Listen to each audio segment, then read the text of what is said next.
Welcome to the You Are Here podcast. It's episode 111 of the You Are Here podcast. Come on. Find the podcast on Apple Podcasts, Spotify, YouTube with the video, anchor.fm, www.youareherepodcast.co. We cannot afford DM. Mike and Dave here. Yeah. We're masked up. We're masked up. Yeah, okay. Let's do this first. Okay. And then we'll address the mask. Okay, that's fine. This show Yeah. is brought to you by Formosa Hot Sauces. Ba-bang. Bang. Beautiful, beautiful. Me and Mikey are big fans of this hot sauce, man. Yes. This hot sauce is a 37-year-old recipe, I want to Yes. say. Vegan. If you're vegan. Vegan, gluten-free, that's no the sauce. preservatives, all natural flavors. I'm telling you. And I'm telling you, this is a habanero right here, but there's a roasted pepper one, which is a mix of all of it. Dude. The Chipotle, And I'm bro. halfway done. The Chipotle, I ran through like that. That's my favorite. This is my second favorite. The habanero, I highly suggest. But yeah, you could go to Formosa. You type it in online. FormosaHotSauces.com. Boom. It'll be there. Yeah, we love you. We love you. Go get that hot sauce. Yeah. Today, We got a special guest. yes, special. We're in Someone mass. that reached out, Yeah. Yes. which is always nice to Someone nice from to have. my past, and I'm excited to talk to you today. Filmmaker, extraordinaire, hustler. Just every time I look this guy up, he's doing something, and I just respect the hell out of him for that. We got Mark Clauburg on the podcast today, ladies and How you gentlemen. doing, Thanks. Good. Thanks, guys. Hey, Dave. Hey, Mike. What's How we up, doing man? today? Big fan of hot sauce. Can you take the M from Formosa and put it on your .com? We wouldn't want to destroy the hot sauce like that. We'll go without the M a little bit longer. Yeah, man. How you doing over there? How's everything? Good. I think the last time we officially spoke was when I had offered you a role in a movie. It was like a year and a half ago. Yes. And then he had this lame-ass excuse. He's like, I'm getting married. I'm like, come on, really? That's what you're going to tell me? You're That's getting what it married? was. Get the hell out of here. Yes. I was really, And he did. He wasn't lying. I didn't know about this. I was bummed about this, dude. Mark reached out and was kind enough to offer me a part in his movie, and I was psyched about it. And the date that came to be was the day I was with my new wife. So obviously you pushed the wedding, and you. So obviously I film. tried to convince Mark to change his shooting dates around my wedding, which he unfortunately could not do. No. But yeah, I appreciate you even offering, man. I was bummed about it, but life as it is. Yeah. Can't We control that. we ended up getting a guy who was pretty good, so it Awesome. worked out. But it would have been nice. Yeah, I want to link up again. Dave does his thing. Hey, thanks, man. I want to link up again. I wanted to, Mike. I was telling Mikey a little bit about how we met, but I'd love for you to talk about that if you feel like it. Oh man, that was super. Even for me, it must have been strange for you, but it was.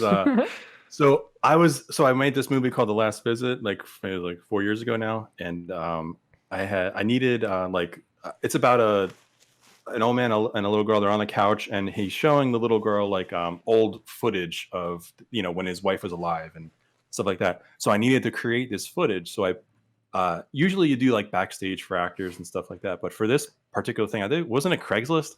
I put it up on Craigslist. Did you? And Really? Yeah, and I got a response on backstage from maybe you. Maybe it was backstage, Yeah. but I did do a Craigslist too. Wow. The Craigslist of acting.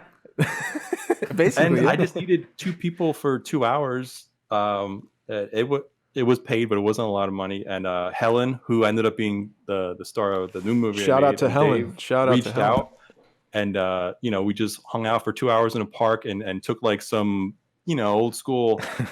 I don't know what you call it, just like a couple walking around and some video footage, and we had an old school camera to take that old vintage look for photos.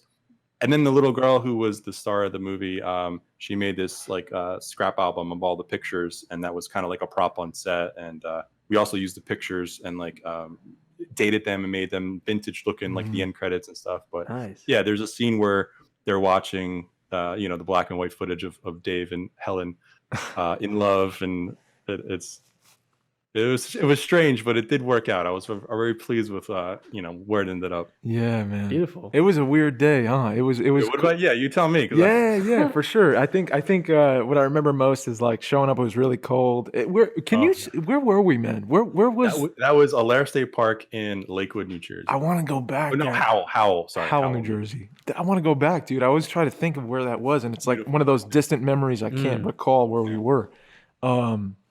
But yeah, man, I remember, it was cold. Helen was super great, and you were a very down to earth dude. And I was kind of nervous, I think, originally because I was like, this is a backstage deal. I don't know nobody. I'm like in the beginning of my training, so I'm kind of like a little nervous, you know. I can't provide much other than being present, and like that's the best I can do. And yeah, I was nervous, but like Mark, you were really disarming. I remember you were very disarming, like guy's guy, and the set was like I mean, it was just as cool us walking around with old cameras and like pretending to be in love, and you know, I just really was like, you know, Dave, just do one thing for real. Like you gotta really get engaged. You really gotta do this for real. And so I tried to do that to the best of my ability, man. But and there was somebody who was playing my best friend who I thought was like the funniest guy. Oh man, what's his name? He was. He's a big Chiefs fan. That's all I can remember. Dude, bleach blonde hair, just bananas, bananas. So he played the best friend, and I can't believe I forgot this, but you guys got married under a chapel, so it was. We did. It was good. It was good rehearsal for what you. Yeah, man, that's true. Yeah. It was a couple months old. Yeah, we had a whole wedding party under the chapel. Yeah, and then we had like a little. They were kind of like I would say they were like kind of hippies in the 70s, Definitely. So they were all dressed kind of in that style, and then under the picnic area the best man would make a speech and stuff like that. It was man. It was out there, but it was pretty cool. It was cool, man. It was cool to see the film too. I think I saw it at a festival that you were at as well, and I got to. I think we were at the same festival. That's right. Yeah, we were at the Northeast Film Festival. Northeast Film Festival. That's right. Shout out Northeast Film Festival, and I got to see the film with you guys, and also like see who I was playing the younger version of for the first time, and I was like, hey man, we kind of resemble each other, like longer face, you know, like I see it. Yeah. I see it. It was cool, man. But I thought, and then Helen went on to do the next thing that you did, right? Is that what happened? Yeah. I've been trying to put her in something for a while, and since she's musical, there's like a musical number in my new thing where she needs to sing, and it was just a matter of time where we were gonna kind of come together, and it's a longer movie too. It's like 25 minutes, so we shot that for 6 days, so that was a big one, right? And yeah. Got you, man. This is one thing I wanted to ask you, Mark, because I love asking this to all people that work with Dave. How was it working with Dave? And like, I don't know. I just wanted to get your experience of how it was working with him. It was so long ago, but I do remember a lot of it. He was just super professional and down to earth, and just like wanted to do the best, for the film. And from what I see of Dave, from a distance, from whatever they share, they don't share a lot of their films, which is good. I like to do like behind the scenes. You just you'll show like a quick one image, and that's all you get until it's released. And I like that. Because I sometimes I share a little too much before it comes out. But they were just, I don't know, they had a chemistry, whether it was a real chemistry or just like they create this chemistry, Dave and Helen for the role, and I was super pleased. And when going over like the images of the actors, like Dave said, he had to look like the guy. So was even the part that he had in his hairdo was going the same way, and I don't know, it just felt like if Dave grew up, he would look like Dan Berkey. And but no, I mean, we were there for 2 hours, and they never met each other, and he's like spinning around on a bridge, like in love, and he's just that's a pro, and I was happy that we got to do that. Thanks, bro. Cool. It was fun, man. I hope we get to do it again someday. I hope down the road we get to collaborate on a future thing. Who knows what? Absolutely. But it's really cool that you guys can now to meet after so long. Yeah. I mean, it's been a minute since we spoke, and I remember there was the next thing you were doing as well. Since I couldn't be a part of it, I was always trying to you were very kind about also just letting me go visit, like to watch the process, because I was very into like how to make your own thing. I think it was before I did the Rose Garden. Even I was trying to just understand a bit more of like how you. Yeah, you asked if you can come to set or something. Yeah. And like when you got so I'm doing this on this day, but can I come to set? And you had an invitation. I don't think you ever made it to set. I couldn't make it. Yeah. You had an invitation to come to set. Yeah. We shot that at my my very, very accommodating dude, man. I got nothing but respect for you, man. That's why I think we want to talk to you more. But Mikey was talking to me about this things that you wanted to ask Mark specifically today about the before times, we call them, man. The before times. So we with the podcast, we've been doing this through all the coronavirus, not missing a week. And we obviously, went from everything being, good. And like Dave was definitely like I saw it in him. Like he was glowing. Like he had so many things going on before the pandemic and everything hit. And I just wanted to get like your experience on like how everything was like leading up to the pandemic and how, you know, that wall hit and how you, Yeah. you know, took that on. Yeah. So I worked 3 years on the script. The script was like always something I was always working on because I knew it was going to be like my bigger project, and I was doing all these small things and just working on the script for 3 years, and then you know, looking for you know, outside help with funding and like that, because a lot of the smaller stuff I would pay for myself, but this was a bigger thing where I needed more help. And then we had locations which were hard to get, like we had a grocery store and a funeral home, and I don't know the first thing about like going out and asking. I'm more of an introvert, so I got my friend Alex Aldia, who became my location manager, and he's just, you know, an ex lawyer, and he went out and, you know, in 10 minutes he's got me a funeral home. Like I don't know if they canceled all the funerals that day, but we had it, and it was fucking awesome. And then a grocery store, Mexican grocery store in Parsippany, just like, you know, because the script was like, normally like on a lower indie level, you write for your budget, and I didn't write this for the budget. I was like, you know, like I could have had a scene on a cruise ship or something, and I just wanted to write it. Yeah. So like, you know, as a taking all this into account, like how high and how excited I was, and then, you know, it was the most difficult shoot of all time. Our last day was May 2019, and then, you know, it took us about 8 months to edit it, and here we are, January premiere in Brooklyn. Won 2 awards at the festival. Which festival was this? All right. Two Roads International Film Festival in Brooklyn. And so, you know, we're on such a high. A lot of people showed up for the premiere. It was a little festival, but we had bigger ones planned throughout the year. And then, boom, mother. It was like such this, like all this hard work over years and years. And then to get that little taste of that January festival, and then not a month or two later, you're on like Vimeo festival. Oh man, God, like we rented these expensive anamorphic lenses. You can't watch this shit online, man. It's got to be on the big screen. Spend so much time on the sound design. Now it's on your iPhone. No, man, it's like, oh, it's heartbreaking. It's been the worst in that capacity. You know, I'm healthy, my family's healthy. So like personally, you know, the before is and versus the after has been okay for us health wise, but like as far as like the film stuff goes, it's been a complete drag, man.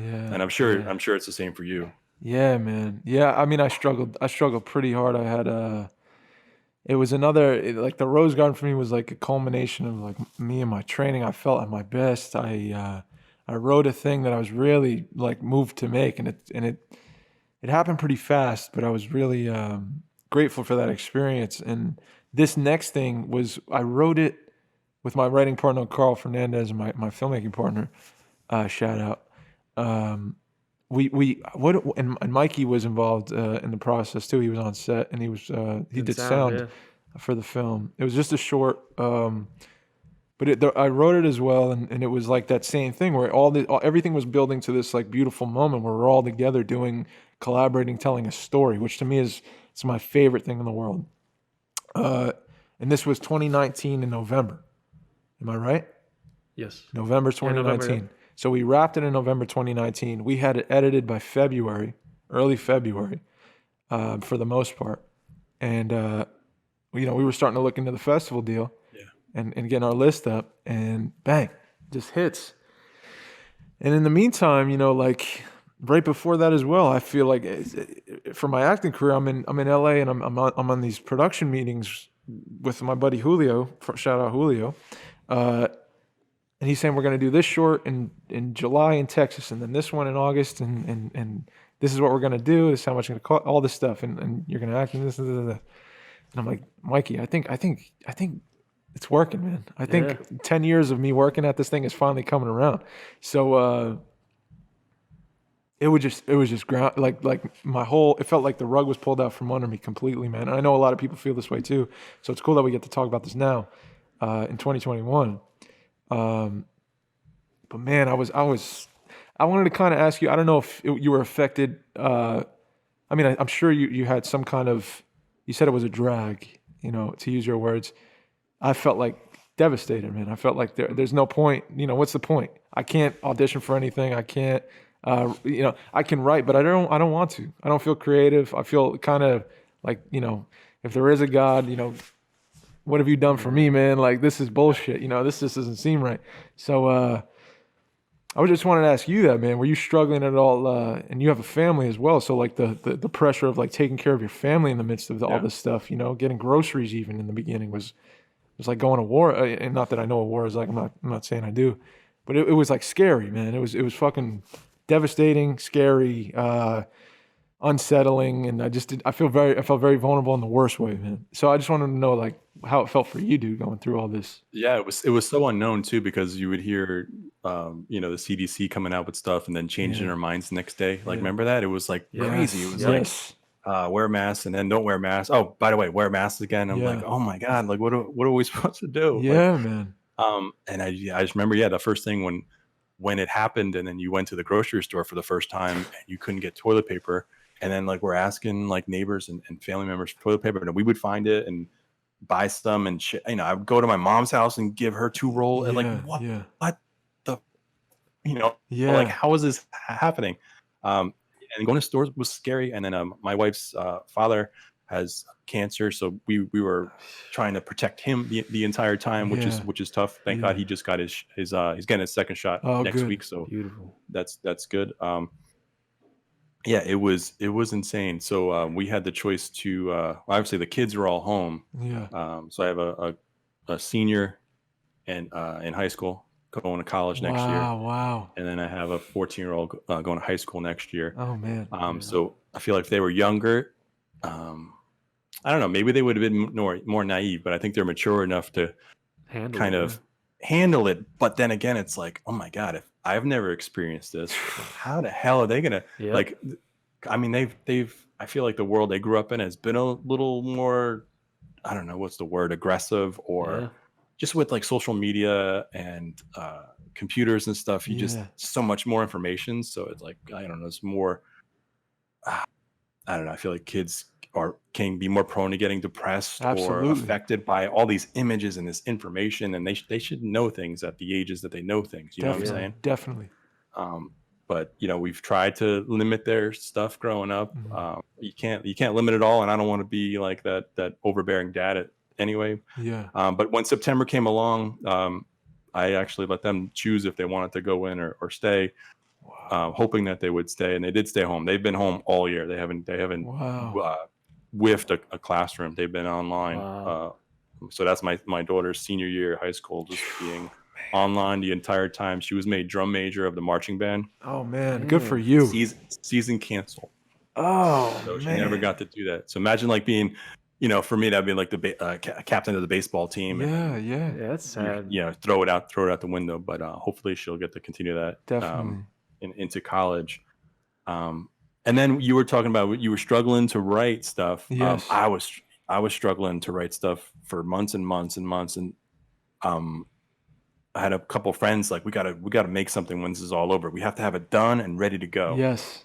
I'm like, okay, well, I gotta be the person to write it. I'm not in a good frame of mind. But I don't know. We felt like we were the ones who needed to like lead the way. So we would go to this. I'll get back to the writing thing in a second. Yeah, for sure. But, we went to this like tulip farm that would like, you pop your trunk, they put the tulips in your trunk, and then you drive away. It's like super safe outdoors in the middle of a farm. And then we would just like make our deliveries to like everybody we knew. I would go like 4 hours around New Jersey just dropping off all these tulips to people just to like keep people's spirits up. Dang, man. And my wife and kids in the car too. It wasn't like just me. Like, goodness. So, and it was like a nice, weekend summer day. Well, summer day they don't have a class. So yeah, we would just, what else are we gonna do? We're gonna stay in the house and like just like stare at each other, or can we go like deliver some flowers to people and like make things a little bit better? So that was something that I really enjoyed doing. I love that, man. As far as kind of corny, but man, I think that's what people need. That's beautiful, dude. That's beautiful. I remember having some beautiful conversations with people like this year that it was weird, but like you know, I was in an apartment complex for like about a week and a half because of a COVID scare at my house where I was living at the time. So me and my wife moved to this little apartment that was a family member who was gone, had you know, moved out temporarily. And while we were there, like I was passing, I would walk my dog, and I'd see these old women that would speak together on their porch, and they would be in masks, you know, 6 feet apart. And every time I passed them, I'd have these fucking cool like conversations that I wouldn't have had, I don't think, otherwise with them, because they're so eager to talk. They're so eager to connect, you know? And it's different now. I remember thinking like, I don't see an end to this, and we're all like really desperately like in need of communicating with each other in some way or showing love in some capacity.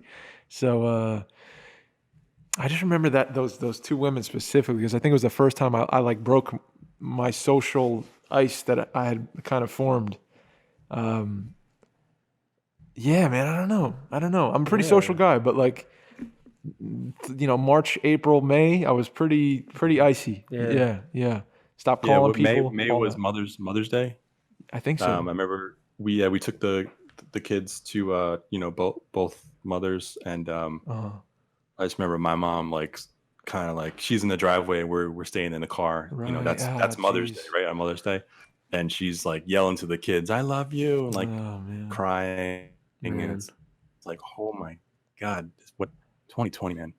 Like Nightmare. mothers crying to their grandkids in the driveway. It's like it was rough. Yeah, man. Oh God, it was terrible. I mean, I can't wait to everyone to, you know, get their shots and for it to be a safe place again, for us to have like a giant fucking birthday, wedding, anniversary, mothers, fathers, you know, everything day for, you know, your group of family or whatever. Because I'm gonna go nuts. It's weird how like I forget how it even was to like Me too. be normal.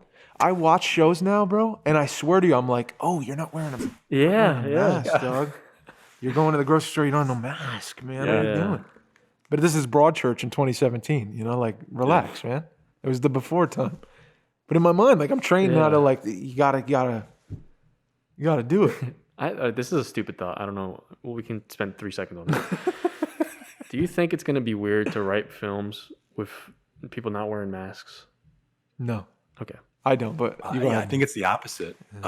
I talked about this with a few like writer director friends, and what the one guy said was that it would be so annoying if like for the 2 years after it ends, if all it was like COVID movies, because we already had 2020 had a bunch of COVID movies. Those people, they cranked out those movies fast. It's like we're 3 months into COVID and there's like COVID movies. I'm like, but I agree with him. I think it would be just so like, no, we need to move on and pretend pretend it never happened, and it can inspire your art, but don't. I'm gonna hate. So there's gonna be some just like, you know, not the bad, but like bad movies that go ahead, just have like some COVID jokes in them, and you're like, oh, it's definitely. I don't want to see it. I had this writer's block for months and months. I was like, oh, this is gonna inspire me. As it did not inspire me. And then all of a sudden in August, this 12-page script just like burst out of me in like 2 hours, and I got it out. And there's COVID joke in there, Mike. So I'm not gonna forget of it. And there's a Trump joke in there as well. And I'm shooting this in a month or two, actually. All right. And, Hell yeah. There's the DP didn't. This is like it's like maybe you take that Trump out. And it's like maybe you continue to be the DP. There we go. Like, no, I didn't say that to him, but I thought that, I know I'm talking about politics now. I thought that I didn't see a world where he wasn't going to get a second term. Right. And I wrote it with him not having a second term. And in my mind, that my new film like took place in an alternate reality. Okay. And that's like, I'm like, okay, when people ask you, Trump's not president here, but here we are today, and he is. I'm like, oh, well, no, this is an alternate reality. You didn't pick that up. You already had the question answered before the interviews, just in case. Dude, I mean, they're coming. Those interviews are coming, because in my mind, like when I see Mark Clauburg come up in my imagination, it's you're the festival king. Your films. I wouldn't say that. Your films bounce around festivals like crazy. There's so many selections, so many awards. It's bananas. At least what I've seen online. I've seen your films go very far, man. Which is it's a compliment. I'm paying you a compliment. Yeah. I'm not. No, thank you. Yeah. So that was a tough decision for 2020 because I didn't know. I don't know if you guys pulled it out completely, right? We didn't submit at all in 2020 with the hopes that Yeah, 2021 would be, it's back to normal. Which I had submitted to 20 or 30. Oh man. And then I was like, okay, which ones have like the really nice theaters that I like, and we could just push it off till 2021. And that's what I did. Yes. I withdrew like 10 of them, and then so the ones that went online, I think it played in like 12 online festivals. Wow. And like 1, 2, 3 were decent, and the rest were just so lame. Oh man. And I hope the festivals aren't listening to me say this now, but I'm sorry. Like it'll be so much better next year. Yeah. So, and you eat the money too, because I don't know, anywhere from like $20 to $50 is like a festival submission. Yeah. You get early bird, whatever, but you got to eat that money, and then you got to pay for it again when you submit next year. But I just love that theater experience. So I like that you guys, didn't go the online route, because from what I saw from the few images, it looks like Carl did good work with the. Obviously, I can't hear anybody. Yeah. I will get a little teaser, but yeah, you get a little taste, but the images look really good, and I want to see that on a bigger screen. I don't want to see it on a phone. Yeah, man, for sure. Thanks for saying that. I think I'm praying, man. I really am, that if we're lucky enough to be selected next year, we're going to start knowing in April. That's when the notifications are going to start coming. But if we do get into some, I pray we're able to go to a theater and see it, man. I really do. Yeah. I really do. The main reason I said no to it was that reason, because I think it's tough for festival directors. I'm trying to give them their credit, because they're trying to throw these festivals together in the midst of a pandemic. They still have to, the show must go on, but it can't legally go on in a theater. So they're throwing these online things together, and I'm sure there was tech issues everywhere. And I'm sure it's just not the same. It's really not the same to be in the comfort of your own home watching a block of films. While your phone's ringing, or while toast is in the toaster, you got to change your laundry or something. You walk away. But in a theater, it's like I showed up because I want to experience this with everybody. I want to watch these films. The theater is just different. It's just different. There's no two ways about it. Yeah, there's no magic at home. Yeah. When he asked me a question one day, he's like, and I'm curious to think what your answer to this would be, but do you think theaters do you remember asking me this? Do you think theaters will ever be non-existent anymore? Like there's no purpose for them anymore? And I had an answer for that, but I was just wondering what you think, bro. Oh man, it's crossed my mind, and like you hear a lot of people talking about that now, and a lot of big movie stars and big filmmakers are like saying, I see a future like this, but we still have a couple that are holding on. Yeah. The Christopher Nolan, I don't think did it in the best way. Like when Tenet was coming out, he could have did that in another way. It did seem a little self-serving and selfish. I think he's brilliant. Yeah. But you have the Tarantinos, and there's a bunch of others who are fighting for it. And yeah, like you said, I like that theater experience.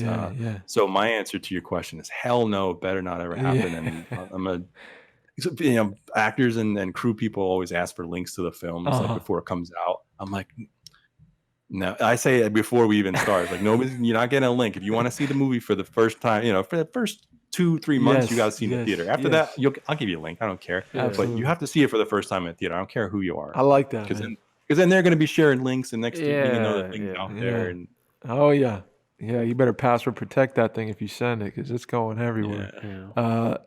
Yeah, man, that's a weird thing. But so you see the future like that? I see it. Theater ain't going nowhere, dude. I don't think a theater will ever. There'll never be no such thing as theater anymore. I think it's just it's an experience that you're in complete darkness in front of a giant screen, seated, completely relaxed amongst other people, communing, and watching a narrative play out where you kind of lose where you're at and lose what you're going through, and plug into what the character, the protagonist, is going through. And I just think there's such a necessity for this, dude. I was talking to my writing partner and my buddy Adam Louder, shout out, today about this, about the importance of. I'd love to talk to you about this, actually, man. I have questions for you about this specifically, dude. The importance of telling story, man, because I think I have friends, and I've also struggled with, as an actor and a writer, it's tough to sometimes justify that you're doing a thing. You need to really have a strong like understanding of why you're doing a thing. You know, why do I want to act? You know, is it about money? Is it about fame? Is it about meeting people? Do I want to travel a lot? Is it a job that's not 9 to 5? Why? I've been asking myself that, you know, for a long time. And I finally have this like understanding of why I want to do it. And it's tied up in the importance of story and like what I believe story means to us as a people. We've been telling stories, and this is cheeseball, and you can cringe it if you want. If it's too cringy, I'm sorry, but we've been telling stories since you know the cave painting days, dude, around a fire. Like that's there's a purpose for it. The storytellers served a purpose in the community, whether it was 5 people or 70 people, 100,000 people. Storytellers serve a purpose. If you're, you know, they just do. In our DNA, there's something that needs to be taken away from just a hard reality. You know what I mean? We need to be able to connect and feel less alone. And story is like the conduit of that. So is music. And it's purposeful. It's not just ambivalence. So that's what I connected to. But I wanted to ask you, man. When you got into story, like I don't know your backstory. Like I met you in the midst of your career, getting a call from you saying, "Do you want to do my, this number project?" I met you in the middle of your career. I mean, I didn't know what happened before then. So I was just wondering, like, how did you get into storytelling? Because you were a pitcher in college. You just told me. I had no idea. How'd you get into writing, man? Like, what was it? What drew you to it? Well, I'm actually not in the middle of my career. I'm towards the beginning as well. Still in the beginning. Okay. I just came at it. I came at it super late. So okay. When I was in college, I met my wife now, and I'll be married for 20 years this July. Oh man, congratulations. So just I don't know, add 15. I don't know if I'm 15 years older than you or whatever it is, but I met her, and I was before that I was gonna go to USC film school. That was my dream to go there and film school. I stayed, got married, and had kids, and got a decent job. In the back of me, it's always been like gnawing. Wow. It was like gnawing for like 15 years. And then I didn't have anybody to help me do it until I met my buddy Pete, who's a musician. So I started messing around. Like I had a degree in it. I went to school for communications, was always editing. Taught at college and high school, video class, editing classes, things like that, but just never did it. Never like made narratives or my own stuff, Right. Like I had a video production company when I was like in my late 20s. I did wedding videos at one point, so I was always like involved in like the technical aspect, but as far as like the storytelling aspect and the narrative aspect, internally, like I said, it was just not. It was bound to come out. And then I met Pete, who kind of, we had so much in common as we wanted to tell these stories. So we made about 10 music videos. Wow. And as kind of like practice. And then we made a few short films we never released. And then we made a feature film instead of a short film. Are you kidding me? Before the Snow. And so my first real film was only in 2015. So it's only been five or so years of legit projects that went around festivals. Not legit as like they got distribution and they played at Sundance or anything like that, but for where I'm at, that was our start. And then The Last Visit was only my third. Wow. My third film. Wow. Oh, so I was only two in when I met with you. Dude, that's so funny. The way perception is wild. Because when I met you, bro, it was like all the conversation we were having on set and everything, and the professionalism and everything. I was like, oh, this guy's been doing it forever, over 10 years for sure.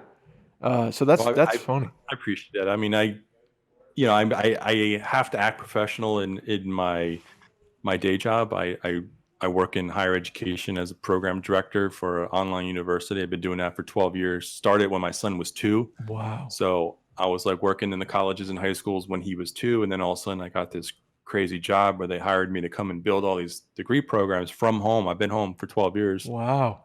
With a very good salary, but more importantly, I've gotten to raise him, on the side. So no more like daycare or anything like that. So the job was a blessing. So it was a matter of time to like find time away from my main gig, because doing the film stuff and getting monetary funds from that to like support yourself was not something I was ready to do, and to this day still not doing.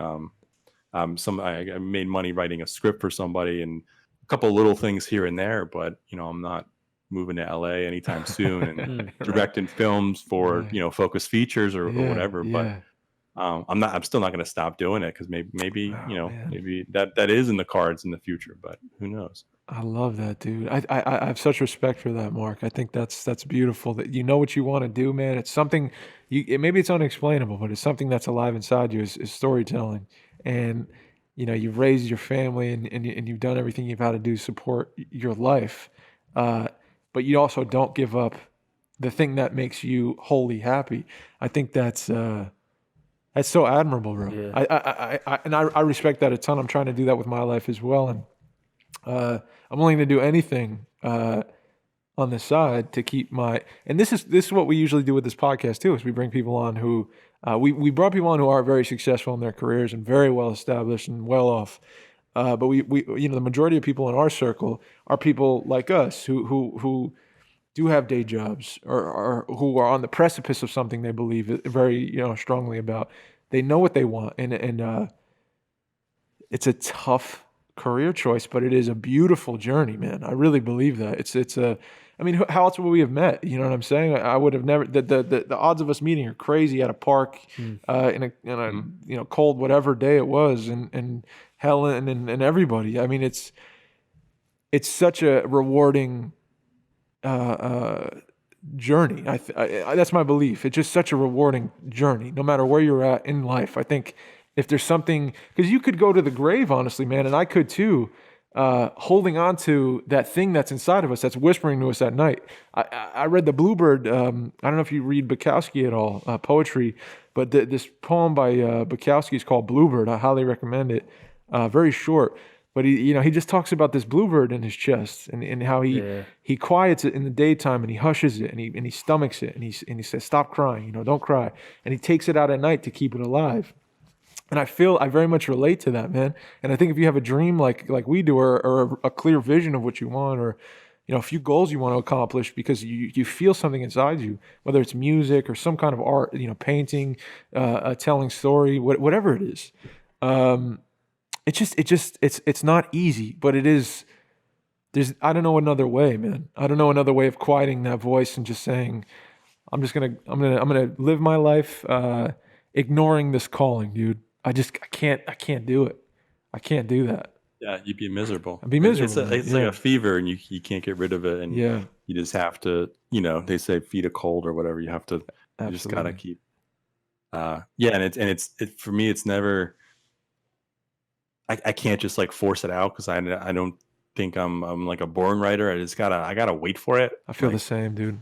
Like I can't just like, okay, I'm gonna sit down for the next 5 days and write a story. It just usually what happens is I'm driving in a car with my mind like completely just blank, just zoning out in a car, and all of a sudden this weird little idea comes to me. And then like the new one, I was sitting there in August and it just, oh man, that's a messed up movie. Let's write that down. And it just, so I don't, it could never, I could never get another idea again. But, they seem to, you get it, and I might get like a couple and start writing it, and they're not that. It doesn't speak to me. Like I kind of don't care if other people are gonna like it or not. I think you got to make it for yourself. Obviously, you want like a balance of accessibility as well. Definitely. But at the end of the day, you gotta, like you were saying, it's all about story. Yeah, man. And I have this like innate need to like tell a story, and then that theater experience you're talking about. I found like the most. The best experience was with comedies, believe it or not. Wow. So I wrote this one comedy in between all these movies, and it was like the lowest budget. We shot it in one day. It's not that great, but it always had the best response at the festivals. Like you get this room laughing, and that was like this communal thing that's like, oh man, like The Last Visit, a couple screenings where like you hear multiple people sniffling, but to get a whole room like laughing was like a whole other thing. I don't know, I just really enjoy like, entertaining or making people, feel moved or, bringing out their emotions. Yeah. It's a And it might seem service. like, it's like, I don't know. It's not self-serving, but it's kind of is, I guess. Yeah, On I some mean, level. I guess you could say that, dude. You could definitely make an argument for that. But you're also serving a group of people in a room. It's all an exchange, though. It is, like man. you're giving, Yeah. you're getting, and I think that's what's so beautiful. Well, about the whole thing. it's serving you. You're feeling something while you do it. But think of the time you put into creating a thing that's seen for 13 minutes or 25 minutes or whatever, where you take another person away from what they're going through and make them feel whatever, either connected and appreciative through a laugh or less alone through a sniffle or whatever. I mean, they're having an experience. Yeah, and there's this other thing. Like I wanted to ask you, Dave, about if you ever get this question, because you guys had a pretty good festival run with your last film. Mhm. If somebody, and I get this question maybe a couple times, like maybe every like 5 festivals or something, it's like, Sure. what is that? What's the meaning of that? Or what's the meaning of that? And like, that's not why I'm doing that. Like, I don't want to like just like regurgitate, oh, this is what I was thinking. Yeah. This is what that Yeah. means. That flower there, that means love. The panda, that means death. Oh, in like, the frames themselves, like they're people catching things and saying, Like details. what is this about? yeah. So I always try to come back and say, well, what did you think it meant? Yeah. I You love know, that. and, I like, love that. And then it leads to a discussion. That's Yes. exciting because Yes. like you want people to have different interpretations of the stuff because you made it with maybe a interpretation in the back of your mind. But that's the really fun part for me is when you do something a little bit on the obscure side. Try not to do it too purposefully, but just don't spoon feed what everything means, love and then that leads to that discussion, and Absolutely. everybody draws their own meaning from it. That's when they lean And in, that's right? my favorite thing. Yeah. That's when they lean in. Yeah. It's you're not with exposition, telling the audience what's going on. You're saying, I'm going to show you thing through behavior or something I play somewhere, and it's up to you to interpret that, man. That's when people lean in. They want to know what's going on. Did you catch that? What is that? That's when the questions start to go, and I think that's when you suspend disbelief a bit and you lean in. My belief, dude, is like I definitely got that question before on a few things. I think that the more specific we get as writers, the more universal the story becomes. And like, if you do a really specific choice, you make a really specific choice for a reason. It doesn't matter what they come up with, but they're gonna feel something. Something's gonna kick on. Some part of their humanity is gonna like light bulb on and be like, whoa. I don't know what this is, but I'm like a fly to it, to the flame. I'm off to the flame. I want to know what it is, because it's human. It's specific. The most specific acting things I've ever gotten to do have been like the most gratifying, and I know that's been my best stuff. But the more general, the more whatever. I don't care. This is blasé. This is I've seen this a million times, and no one really cares what they're doing right now, and I could tell. It's like I call it like this is what I use as an example, but it's like when someone's lying. You know what I mean? You can tell when someone's lying. If someone is lying, Too much information. yeah, you understand. Your body registers that is something is off with this person, and I could sense an energy that you're withholding or you are saying too much to put me in, to get me off the trail or whatever you're doing. Or if someone walks into a party and they don't like another person, everyone in the room knows. Everyone in the room knows without anyone saying anything because it's so specific. Yep. And it's just you understand it. The human body is like it's like a gauge of honesty. Like you will catch things, man. And I think when you do a specific thing as a writer or a filmmaker or an actor, people lean in, man, because they're like, that's only this person I think has ever done a thing like that. And it's so lived in and specific, man, or wrote a thing like that. And a character, I've never seen that happen before. And I want to know what is going on. What is that? So yeah, man, but to answer your question, sorry, dude, I just got on a tangent, but I do that from time to time. I love it. Sorry, Mike. That's why we're here. But yeah, man, I got that question before with Rose Garden specifically. The coolest thing was about this people taking your story, and you wrote the story for a reason that has nothing to do with how they took it. I mean, I love that about that. I love that about story. I told this story because a big question in my mind was like, I heard this T.S. Eliot poem, and immediately I was like, the rose garden. I mean, a part of the poem talks about this rose garden and what would you do if you went back? Like, you can't go back, but what would it look like? And this question came up in my mind of like a relationship, a what if situation of like, if you ever fell in love before and you never pulled the trigger, or you were in love and something diverted you or whatever. I wrote this thing real quick because it was bouncing around in me like crazy. The relationships and time and how people, like ships in the night, just pass and miss each other. And a destiny that awaited them is now gone. It's just never going to happen. So I just wondered, like, if we threw two characters, 9 years later in the same place, if that knock came on the door, what would realistically happen? Like, for real, if we threw these two people in the same place, because they changed, but the thing that connects them, their history, it still lingers, man. I think when you experience a thing with a person, it doesn't just evaporate. Like, it's still got to be alive in you somewhere, but your circumstances are different. So how would you realistically deal with it? And Dave, you know what? I think I remember your movie. I saw it. I know I saw it more than once. But I remember thinking to myself when I saw the ending, and I don't know if it's spoiler alert at this point. No, it's years on now. But yeah. But I remember thinking specifically that I don't know how to describe these type of viewers. Well, viewers like my wife who like the more general stuff, like, because I watch a lot of foreign films and weird indie films, and she doesn't have the patience for that kind of stuff, which is fine because we have other things in common, so that's fine. But my wife too. The decision to end it in the way you ended it, with them not ending up together, when there's so many people in your audience who want them to end up together, because that's what Hollywood has trained their brain to do. They want that happy ending, and you don't give it to them. That was my favorite part of your film. Wow. Because I think it takes balls to do something like that. And whether or not you were going to do that from the initial conception of your idea, that's real life. Like people ending up together after 90, that's not real life. No, man. I guess that's the conviction I had. Well, thank you for that compliment, dude. But the conviction I had with that one specifically was like, I just wanted to be as honest as I could and tell a story through behavior. And just honestly, these two people are in two totally different places where what are you going to do? You're going to abandon your husband and just go run off with the guy you were in love with, while you're pregnant. And it's just nuts, but it doesn't mean there isn't feelings still there. That's not what I'm saying. I'm saying realistically in real life, you're not going to leave your family and go run off with the guy who's the successful writer now, on a whim because you're in love, or you reminisce about. Reminiscing is scary. Fantasy is scary, man. It's a scary thing.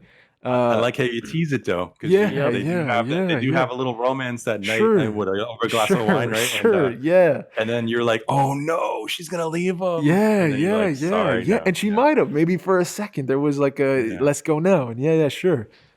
It's a funny thing, bro, relationship, or just being in front of another person, dude. There's if there's chemistry, it's tough to eliminate that, but like, I'm obsessed with that.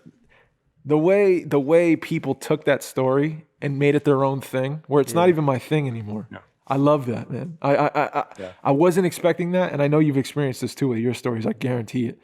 But we went down to Mississippi, dude. We did a festival down there, and it was like a road trip. Me and Carl in the car for 16 hours, and it was the great barbecue. It was the best. But the townsfolk from there, they came to this theater. It's this beautiful theater, Temple Theater. I got to go back. This old-timey theater, and they had a film play, and then afterward, some of the people that came to watch the film, this older woman came up. She was talking about her husband, and she said that they like initially like missed, but then they found each other later in life, and like he's passed on, and she was just like speaking about this love that she experienced later in life, and like how grateful she was, and how the film reminded her of her husband. And I was like, that's the thing in a town like Meridian, Mississippi, where if I never just fucking put pen to paper or said, Carl, can we do this thing? Or Tori, you want to do this with me? Or we're going to Airbnb this spot for 3 days. And like, if that's the effort it takes to reach somebody in a town you'll never visit, or make a person feel like a little bit more alive or closer to their husband for fucking 20 minutes if you do a short film, that's what we have the ability to do, man. I can't stress it enough. I know I'm on a soapbox man. right Keep now, going. dog, but I can't help it. I think it's really important what we do, dude. And it's easy to poo poo on it and make fun of it and be like, I'm just a struggling artist, man. Just trying to. It's very. Well, you were saying that I would see the same thing in my film, but I'd like to focus on your film for me personally again, because like that old person said down in Mississippi, I thought the same thing when I saw it, because I guess that came out like 3 years ago. Yeah, 3 years ago. Yeah. 4 almost So now. yeah, Right? I was married 15 years plus, and I met my wife in the strangest way, and the ex before that was really serious. So it had me thinking about that. I'm like, why are you Wow. thinking about that? You shouldn't be thinking about that. Yeah. So you have like all these what ifs came up, Right. and it was really interesting, because the way I met my wife, and this is like the cheesiest thing of all time, but Dave's been pretty cheesy on this. I'm anyway, super so cheesy. We love the cheese. Yeah. you guys love the cheese, so it's fine. So I met my wife at summer camp. We were both counselors back in the late 90s. Which camp was it? Which camp? It was what the hell? It was in Jackson, New Jersey, which is famous for Great Adventure. It was just some Catholic school camp. Okay. I was a sports counselor. She was the art counselor. And I remember we had this orientation, and I got it from one of my friends. She got me this job for the summer. I was friends with her in college. And I just remember seeing my wife, Nicola, on the orientation. And it sounds like I do this about all girls. Like, oh my God, I'm gonna marry. Like before I even talked to her, I was like, I'm gonna marry that girl. Wow. She's never gonna talk to me, but that was the first and only time I ever thought that. And then we didn't talk the entire summer. Whoa. Yep. Because they were like on the opposite sides. Like the sports fields are over here, and she's inside on that. And so we had this counselor.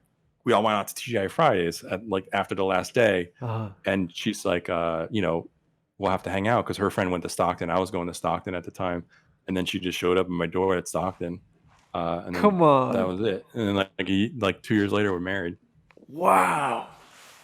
Whoa. That is a wild story, dude. A full summer, just like, did you notice her in the summer? Oh yeah. You knew she you knew exactly where she was at which time of the day. You knew what was going on. Yeah, it was one of those. I was just got out of the crazy breakup, and I want nothing to do with women. But I was like, well, if I did want something to do, that would be my exception. But I just never I just wasn't in the mood to just go start talking to somebody, and then so a couple months of getting over the other one. Yeah.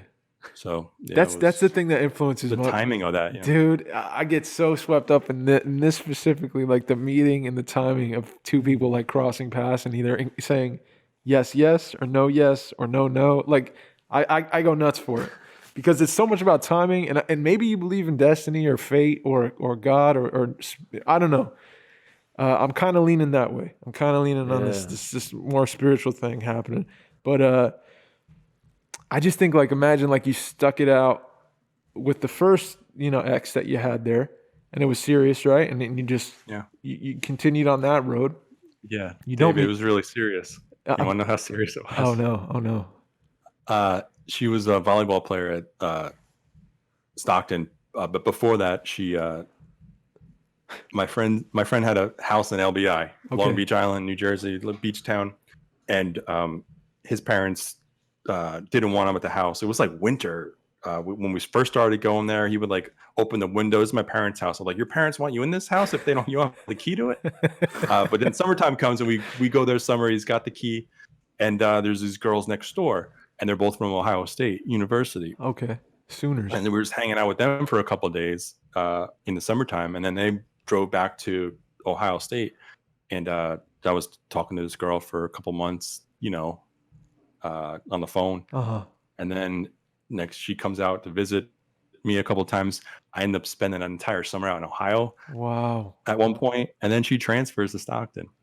And then a semester later, I broke up with her, and her dad came from Ohio, tried to kill me, and then she went back to Ohio. So that was a serious one. Oh man, breakups are hard, dude. Wow. And at one point during the semester, I was with Nicole. she was knocking on Nicole's there, and she's like knocking on the door, like, still like jealous or coming after me or whatever. Oh God. But I have no drama in 20 years, so that was like my You got it out of the way late early. 90s, early 2000s drama, and ever since then, it's just no drama. That's awesome, dude. Dude, a lot of the time, I wish I just had like a high school sweetheart. You know what I mean? Yeah. And just like that's it. Like today. Like I wish like back then I could have just like stuck with it. You kind of stuck with it. Yeah. Got you. You know what I mean? Got you. I feel like that'd be a lot easier in life. I never had a high school sweetheart deal. I always wanted one. Never had it. Yeah. Never had. I had one that I chased, and then she wouldn't be into me, and then she chased me, and I'd be like dating somebody, and it was constantly this. Yeah, go listen to an earlier episode of the podcast. Yeah. Well, we know your story. But yeah, man, it's tough. It's tough to find the right one, dude, and settle down. But I had a similar thing with my wife too, man, where I knew before she even spoke to me, dude. I was like, it really felt like slow motion, bro. And I'm gonna say that, and you're at the deli, right? At the deli. I was working at Corrado's Deli in Wayne, Italian specialty market, right? There's this deli at one end and a bakery at another. Same aisle, right? And I just saw this girl walk in, and I was like, and she was shaking her hair like this, like it felt, and she was doing this thing. Like it's a movie or something. Yeah, like Herbal Essence, man. And I was like, God, this girl is beautiful. Like, I'm going to marry that girl. I said, and Chester was working with me. I haven't seen him since. I said, Chester, that's the girl I'm going to marry right there. Yeah, stop. I said, no. That girl right there. And we've been together 9 years. And married. Married, dude. We're making it happen, baby. But it happened when I wasn't expecting it. And Mark, same deal. When you weren't looking for it. And that's what I'm going to say to you, buddy. When you least expect it. We're still working on it. But don't go looking for it. That's been my whole thing, my whole life. I never like look for anything. And like, I never did. Well, your first girlfriend, you were like, it was... most of my relationships were all like, I wasn't looking. It all just happened. And like, whatever I felt, kind of just like... You went with it. Yeah. Yeah. But like, and like, now it's been like the longest I've been without, like, in a relationship. Yeah. And it's like the weirdest thing to do that for the first time. Especially when you're like 23. Yeah. You know what I mean? Like, I don't know how to function without being in a relationship. Yeah. And it's already been like a year or two. Yeah. I'm working on it, man. And then COVID kind of messed it up. Yeah, COVID made it tough. We talked about that. Yeah. It's tough. It's a tough. Don't get me sad now. Right? I'm not trying to. I'm sorry, dude. Let's get back on Mark, man. I wanted to ask actually a question. When things open up, don't go to bars or anything. Go to the library. Meet a nice girl at the library. Oh man. Yeah. Bar girl. I'm gonna look in every corner, dark corner. No, but I want to actually ask you both a question. I want to ask you, what's like your favorite kind of like fond memory throughout your like careers? If a specific thing comes up, something that you just look back on, and it's like kind of like just like a sentimental moment you had with filmmaking, with acting, with something that happened in that. Yeah. I'll wait for you, Mark. You lead this one. Or if you need some time, I can start. Oh, you have one? I got one. Yeah. Go ahead, dude. Go. So, okay, yeah. The first time in college, you're kind of like forced to do like project. I went to school for communications, digital filmmaking, and I did like a web series. I talked about this before, but the first time we did like our first premiere, it was like a semester long class. We all we wrote it. We all had our own designated. You have to sign up for your own role. Like there's the editor, there's the what I mean. We split all the roles. Yeah. And at the end, there's a premiere that most of the school kind of goes to. Yeah.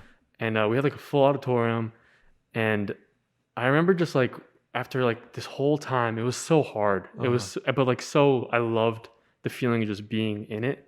You know what I mean? It was like it was fueling my life. Yeah. Like that part of like that class and everything. Yeah. Just to make something from like, for 6 months, and like everyone's putting their love into it. Yeah. And just like the day of the premiere, and like we're in the middle of watching, like an episode, and like I just like look back and like seeing everyone watching. Oh yeah. Like what you made. Oh man. I don't know why, I just had to take it in, and like that's such like a nice feeling. That is a beautiful moment, dude. Yeah. That was like the first time you made it. Yeah, I was like, this is like the magic of like, showing your thing. This is it. Yeah, you're telling your story. Yeah. All that hard work. That was a long days you guys would do. I remember. Yeah. Very long. And you were editing, you were shooting it, you were doing a ton. Yeah. Dang. Cool. That's your baby. Yeah. That's a cool Yeah, I moment, think dude. mine's similar. Mine's kind of Mm. similar to that. I'm trying to think of what film it was. I think it was The Last Visit, and we had gotten into this film festival called the Reading Film Fest, and it was the first time where festival gave us free hotel accommodations, which was new to me. I like never experienced that before, and that was nice. And they gave us free hotel, and then like the whole weekend was paid for. And then you would go to festivals, and a good festival would maybe have like maybe half the seats filled. This was like just packed every night, and like Wow. one night, and we played multiple times too, which was another thing that I've Wow. never done before. Oh my I God. brought film there the following year. They played it 3 times. They played The Last Visit twice, once in an IMAX, blew my mind, and an opening night in this other theater. And the IMAX wasn't packed, but the opening night in this other normal size theater was packed, and it was just so insane, and like the reaction and just the camaraderie, and then all the after parties was like, damn, this is kind of worth it if this is how it's going to be. Obviously, it's not every festival is like that. Yeah. But they had this person who would come up to you when you first got there, your film liaison person, and she comes up to me and she knows everything about the movie I made. I was like, oh, I like it when this happens. And That's like, amazing. oh, you have free drinks over there if you want them. It's like, what is happening right now? This is great. It's the Reading Film Fest, which famous for Monopoly. That's about it. But it was just yeah, it was. I think it was a feeling that Mike's talking about. That's It's like awesome. you do it for the That is. artistic side of it, but then sometimes and we brought like 10 people with us to the festival. We're all staying in a hotel. It was just like this group atmosphere for 2.5 days. It was great, and kind of feel like similar to what you guys probably did that down in Mississippi. Just had this like weekend long thing, right? Yeah, absolutely, man. And they were very kind to us too down there. They were beautiful people. They were so kind, and they knew everything about the film too. That's the pet peeve, real quick, man.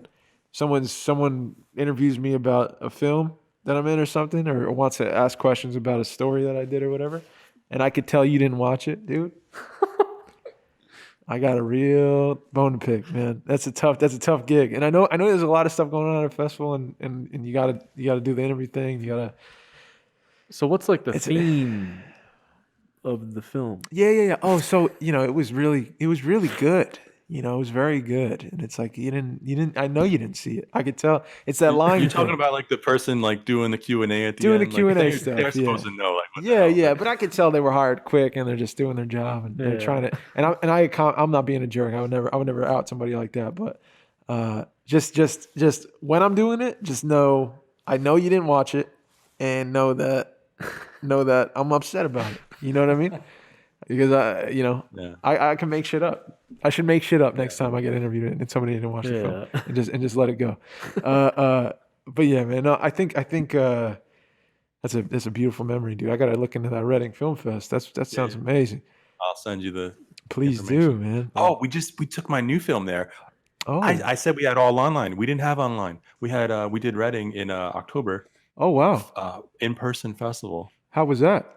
It was in a baseball field on the jumbotron. All socially distanced in the outfield. It was beautiful. It was beautiful. That's got to be a top moment.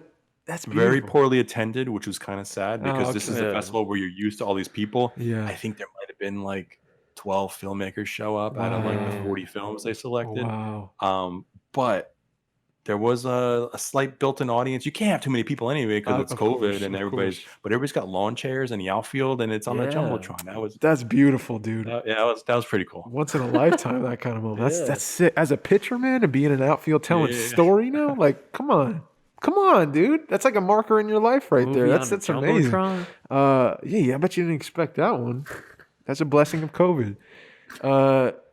Dude, I don't know. I think the I can't say one, dude, but I'll just name one. Yeah, get one. And it's so the first one that comes to my mind, but it's the moments where we're in the midst of doing the thing I think that I'm most grateful for. I think it's like there was on this last one. I'll focus on this last one. There was a moment where we had a setup in the living room, right? Where we're packed. It's where all the shit's on the floor, all the stuff that we're packing or whatever, and we're having that conversation where Yeah. me and Carlotta have to have that talk, and we're on the floor. Yep. And we were all there. And I remember, like, I'm in the midst of, I call it, this is my definition for acting, is living truthfully under imaginary circumstances. That's the homie Sanford Meisner. I'm really in the midst of this thing. Like, I really have this real connection to this person in front of me, and I really don't, spoiler alert, I can't even say it. Don't say it. I don't want what's going to happen. And so I'm like, I'm struggling with that on my side. I'm really built in a thing for Dave that is something that I'm close to, whatever. And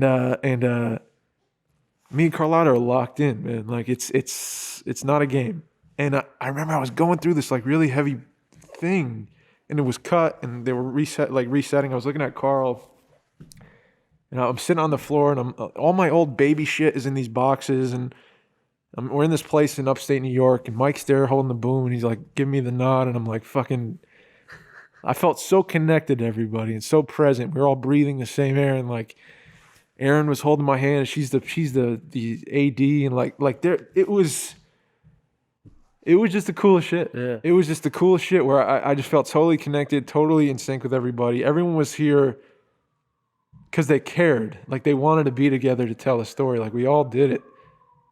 And I just said, like, what more can I ask for in that moment? You know what I mean? Like, I'm doing exactly what I want to do, regardless of success, money, fame, notoriety. None of that matters, man. Like, at the end of the day, it really does not. I know I want to tell story with people I love for a living. I want to find, like, I want to connect to people in the midst of creating a story and find the joy in it and the pain in it and explore questions together and make a story and just put it out for other people. And I want people to feel less alone. And when we're in the midst of a thing like that, dude, that is when I'm most grateful. So I'd say that moment we were on the floor in that setup, Yeah. you know, going through what we were all going through, because we all were feeling it. Yep. We were all feeling it. Yep. I remember, like, everyone was crying on Full the days. Yeah. I don't know. Yeah, man, that's your feeling. I'm just super That's your grateful for moment. that, man. That's the moment. I always try to imagine how it would be for an actor, because you know when you're behind the camera and I'm not an actor, I'm like, okay, well I wrote it, so I get close to it, but to be like in the moment like you're talking about where you're connected with the other actress, that's something I was always both jealous and I don't know, like I love that you have that feeling, but it's kind of stinks that like I can never do that. Right. That seems like next level stuff right there. I think it's worth rolling the dice on, bro. If you ever want to try, I think it's. I really do. I think it's one of the most beautiful things you could do, man. I think the vulnerability you get to share with another human being, dude. Where it's, I mean, not everyone does this. You know, sometimes you get to a set and you're working with somebody you don't know, and like Helen was super cool. Like she was totally open. We talked about everything, super kind, like this. And some people aren't like that. Yeah. But when you make your own thing with your homies and you're hiring, you know, people you know and whatever, it's, you get to build a thing. We got to rehearse a lot, me and Carlotta. We got to, and I love you. I know I love everybody. There's so much care, love, and passion. Yeah, in that man. room. It was a beautiful moment. And those things don't happen. They just don't happen that way a lot when you're telling the story and trying to make money. And I think that's why I try to bring back people, and I try not to force the issue, because like you know, you end up working with the same actor or actresses for every film. Like I notice people doing that, and like, you know, sometimes they're not the best for it, but if it fits and like you have this like prior connection with somebody, I think you can gives you a chance to get there, like what you're talking about. And I think I have that with a few people, and it not to that level, but this was like we did a socially distant read through couple weeks ago. Oh, cool. We had the shields on. We were like 10 feet apart in a room. Yeah. And so this girl, Rebecca Rappaport Cole, this is the third film she's been in with me. Shout out. And I wasn't sure if she was the right one for it. And she was, you know, she went to that magical weekend in Reading. And so we're like, you know, and I told her I wrote this with you in mind, but you still got to go through the motions, and I got to make sure it's, you know, you fit perfectly. Absolutely. And going into that day, she's gonna hear this, but she wasn't my number one going into that day. Wow. There was somebody else who had impressed me so much with their self tape. I'm like, damn, this is gonna be the toughest thing I'm ever gonna have to do, is to tell her. She comes in for the in-person reading, and there's this part where she has this mini speech, and she has to get upset and practically yell at the other family members. And she went off, and I didn't know she had it in her. Like, I knew she was good. That's why I want to use her all these different times. But Right. she just went off. I'm like, damn, she proved me wrong. I was like, so it wasn't even close. She just went so far and beyond my expectations for the role. Wow. And I wrote it with her in mind because I knew she had these strengths in these different directions of doing this thing. Right. So in that moment, that was back in November. Uh-huh. And it was such a relief and such a great moment to like, okay, I can't wait to be on set Yes. and have her do that. Yes. Yes. So, and it's coming up in a couple of weeks, so I can't wait. Oh, that's exciting. I get it. I get a little bit of what you're talking about. Yeah, yeah. And you already have a built-in thing with Rebecca. You know what I mean? Yeah. You already have a built-in thing. You understand each other a bit. There's a care. There's a meaning that established between you guys. You've worked with each other. There's experience. That's exciting to me, man. I'm excited for you, dude. I'm very excited for you, man. Yeah, thanks, man. Yeah, dude. Any questions for our boy? I think I've exhausted my questions. Okay. You got anything else? I went through my list of questions already. Mark, is there anything you want to talk about before we get out of here? Any questions you have for us? I want to go watch that podcast where Mike talks about his relationship. Oh man. We'll send it to you. I'll send you the link, dude. Definitely. Make me search for it. Okay. Yeah, go ahead. Go find it then. There's a treasure trove. Is it a guest one or is it a solo? Probably solo. There's 'Cause been you guys probably solo. I think it's a solo. There's been a couple. topical ones too. Yeah. He's got a good story from Japan. That's a storytelling segment from I think episode like 2 or something like that. Yeah. It's one of my favorite moments. But he had a wild night in Japan. Yeah. I'll leave it at that. Oh. Yeah. Anything you want to plug, Mark? Anything plugging, shouting out, anyone at all? Yeah, well, I got my movie, The Time in Between the Seconds, which has been halted by COVID, but once things open up, I know you said you're looking for some April deadlines. I think I'm around the same time, and hopefully we'll have some stuff in the spring and summer, and we can get back to normal with our films. And then I'm shooting something in about 6 weeks that I wrote and cast, and I am so excited about this one. Oh man, it's a little more I think some of my stuff might be a little on the vanilla side. I don't want to say vanilla, but this is like super edgy, and it just came out of me. And Rebecca is asking me all these questions because it's about a very taboo topic that this family explores, and can't wait to share it. So maybe that'll be the end of the year. But yeah, I'm just looking forward to seeing your film in a theater, and I'm sure we'll hook up soon down the circuit or something. Yeah, man. Hopefully down the road. I'm sure I'm sure you'll be there, dude. That'd be so cool. Hope I could be there too. It'd be so cool to meet at a festival. Oh, dude, yeah. We bumped into each other in one. But yeah, thanks, bro. Thank you for coming on the podcast. Yeah. You're always welcome on the You're Here podcast, dude. We appreciate you coming, and love the stories, and thank you for opening up to us, dude, and being present. Yeah, no, I appreciate what you guys do, because you talk about the films and the career stuff, but then there's always this side of getting human and philosophical, which I can't. That's how I always think. So I was kind of drawn to you guys, and I really appreciate it. You guys are just getting better. Not saying the early stuff wasn't good, but you guys, especially from a technical aspect, I always hear Dave complimenting Mike about how the intros are nuts, and your sound is always good, and the fact that you asked me to have a microphone and headphones makes the thing just pop. So keep doing your thing, guys. I appreciate it. Thanks, bro. And take note, future guests. Mark showed up prepared. He's got his mic set up. Everything looks great. He sounds great. So take note. Yeah, Nick. Yeah, Craven. Nick. Thank you, bro. We appreciate it. I don't know why I singled him out, to be honest. I don't know. But Mark, thank you so much for reaching out and everything. Yeah. You're Here podcast episode 111. We did it, baby. 111. We did it. Man. How you feel? I feel amazing. Yeah. That was amazing. Yeah. I feel really good. Go buy Formosa hot sauce. FormosaHotSauces.com. Yeah. Fresh sauce. And you're missing out. And you're missing out. If you don't have it in your cabinet. Usually, we're not the hugest podcast, but I'm sure any sponsor we would take. But this is actually no. We're taking sponsors that we use their product. This one we use. We both have in our refrigerators. I literally ate it yesterday. Yeah. So there you amazing. Go do it. Find a podcast on YouTube, Anchor.fm Spotify, Apple Podcasts, www.youhearpodcast.co. We cannot afford the M. DM. We're also on Instagram and TikTok. We're young. We're young, dude. We're young, dude. Come on. We're TikTokers now, Mark. Yeah, You're Here Podcast on all the social. Boom. Hey, all Mark's information going to be down below? Down in the description. Okay. Boom. My name is Mike, and I'm signing out. Hey, my name's Dave, and I love y'all. Be kind to one another.